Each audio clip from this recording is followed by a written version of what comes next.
नाही नाही फक्त तोंड त्यांच्या तोंड असं असं एक कॅमेरा इकडे आहे म्हणून नाही नाही आहे काही मोठं ठीक आहे. विश्व स्नेह का ध्यान धरे सबका सब सन्मान करे. चराचरात वास करणारे गुरुदेव शक्ती, खरं तुमच्यामध्ये येऊन तुमचा डिस्टर्ब करणं ही आमची हिंमत नाही, परंतु आणि तुम्हाला मार्गदर्शन करण्याची आमची तर पात्रता नाही. आणि डॉक्टर महाराजांचे शिष्य तुम्ही त्यांचं सगळं या ठिकाणी ज्ञान ग्रहण करता, त्यापेक्षा माझ्याकडे काही कणभर पण ज्ञान नाही. पण मला जे वाटतं की वारीमध्ये येणारा जो काही वारकरी आहे, कष्टकरी आहे, कामकरी आहे, तो 15 दिवस तर फार आनंदी राहतो, परंतु उरलेल्या 340 दिवस तो दुःखी असतो. बघा, 365 दिवसामधलं गणित जर म्हटलं तर साधारणतः तो दुःखी आहे, खेड्यात आहे. आणि या खेड्यांना विकसित करण्यासाठी मला असं वाटतं थोडंसं आपलं योगदान कसं देता येईल ते माझ्या दृष्टीचा नेहमी वाटणारी खतखत आहे. मला माहिती आहे तुम्ही या ठिकाणी ह्या माऊलीच्या दरबारामध्ये थोडंसं अलिप्त, एकांत, विद्या विभूषित संपन्न होण्याचा प्रयत्न करता, परंतु याची गरज जी आहे आमच्या खेड्यातील लोकांना, जे आता व्यसनाधीन झालेले आहेत, निसर्गाचं शोषण करता आहेत, या ठिकाणी गायींची संख्या कमी झालेली आहे, या ठिकाणी निसर्गाचं चक्र जे त्याचं फिरतंय, परंतु आपल्या माणसाने इतका हस्तक्षेप केलेला आहे तर त्याचे विचारता सोय नाही. म्हणून आम्हाला थोडंसं आमचा मोर्चा तिकडे गावाकडे वळवला पाहिजे असं मला वाटतं. आपण काहीतरी आपण साधू संत, मला तर असं वाटत होतं डॉक्टर साहेब की आता वारी जाते माऊलीची पंढरपूरला. मी पहिल्या वर्षी वारीमध्ये होतो, तर आपल्या हजारो दिंड्या जातात, तर 240 किलोमीटर इथून समजा पंढरपूर आहे, तर एक असा अंतर घेऊन तिथं काय वृक्षारोपणचं काम करता येईल का? शासनाच्या योजना ज्या आहेत ते शासन आणि वारकरी वेगळा नाही आहे. शेवटी तुम्ही 10 रुपयाची साबण घ्यायला गेले तर तुम्ही टॅक्स भरताच ना, तर तुम्ही काय वेगळे थोडंच आहे.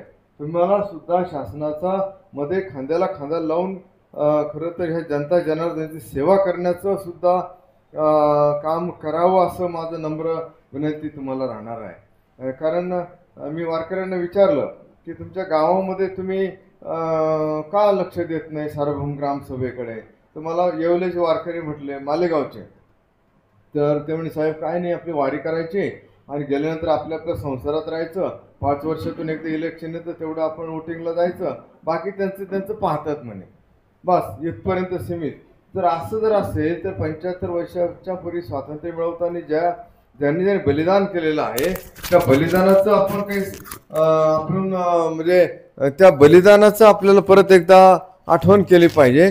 आणि ते बलिदान असं कशासाठी केलं, कोणासाठी केलं, ते गोरगरिबासाठीच केलेलं आहे.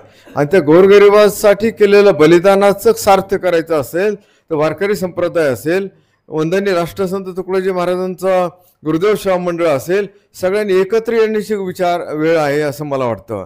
आणि तो विचार मी आपल्यासाठी अत्यंत नम्र भावनेने ठेवू इच्छितो, कारण आपल्याला कर्म केल्याशिवाय गती नाही भाऊ.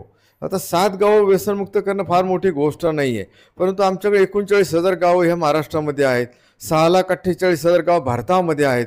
आणि आत्ता मी आज एक व्हॉट्सअपवरती बघितलं, डिब्बा नावाचं गाव आहे श्रीगाव, गोंदिया जिल्ह्यातलं, 1 कोटीचा पुरस्कार मिळाला बघा. एक महिला सरपंचाने 23 मध्ये तिनं थोडंसं याच्यामध्ये सेवेमध्ये एंट्री केली आणि 1 कोटी रुपयाचा पुरस्कार केवळ त्या ठिकाणी कार्बन मुक्त गाव म्हणून केलं. मला असं वाटतं असे गावं नुसते बोटावर मोजणे इतके न राहता, राळेगण, हिवरे बाजार किंवा पेरेपाटलांचं गाव, हे असे गाव बोटावर न राहता जर आमचे गावं जर पंढरी जर झाले तर सगळ्या पंढरपूरला जाऊन गर्दी करायची गरज नाही भाऊ. मला ते पुंडलिका महाराजांच्या दर्शनामध्ये वाटलं, मी महाराजांना बोललो, पण भक्त पुंडलिकाने फक्त आई वडिलांची सेवा केली ना तर पांडुरंग आले बघा. आणि आपण जर आमच्या समाजामधल्या गोरगरिबांना आईवडिलाच्या प्रमाणे सेवा करायला जर लागलो तर पांडुरंग सगळीकडेच येतील ना, प्रत्येक गावात येतील ना. तर म्हणून आम्हाला गाव सुधारलं पाहिजे. गाव सुधारलं तर सगळं काय सुधारेल. आणि म्हणून वारकरी संप्रदायाने असू द्या, कुठल्याही सगळ्या संप्रदायाने असू द्या, ही सेवा थोडीशी गावाकडे सुद्धा काही वेळ मोर्चा वळवला पाहिजे असं मला असं वाटतं. तसं चातुर्मासामध्ये 4 महिने साधू संत लोक मंदिरात राहतात, घर सोडत नाही, तसं एखादा वार ठरवून, एखादा वेळ ठरवून आपण तसं काम करावं असं मला वाटतं. कारण तुमच्याकडूनच आता अपेक्षा आहे, बाकी कोणाचं काय कोणी ऐकायला तयार नाही भाऊ. आता महाराजांचं भजन तर फार सुंदर आहे, सब नेताओं को कर दे मिलन, सब साधुओं का कर दे मिलन, तर मेरे दिल की दूर होगी जलन, अशा पद्धतीचं महाराजांचं भजन आहे. महाराजांनी 50 वर्षपूर्वी लिहून ठेवलेलं आहे. त्यांना कदाचित प्राप्त परिस्थिती आयडिया असेल. मी परत आपला वेळ घेत नाही. आपल्या पाठामध्ये व्यत्यय आणल्याबद्दल मी क्षमस्व मागतो आणि या ठिकाणी थांबतो. जय गुरु.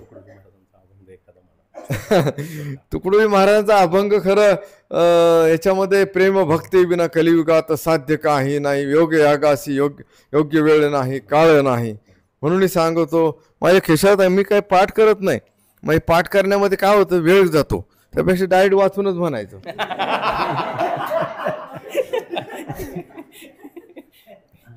आता याच्यामध्ये बघा मी जे म्हणत होतो, प्रेम भक्ती विना कलियुगात नाही साध्य काही, योग यागासी योग्य वेळ नाही, काळ नाही.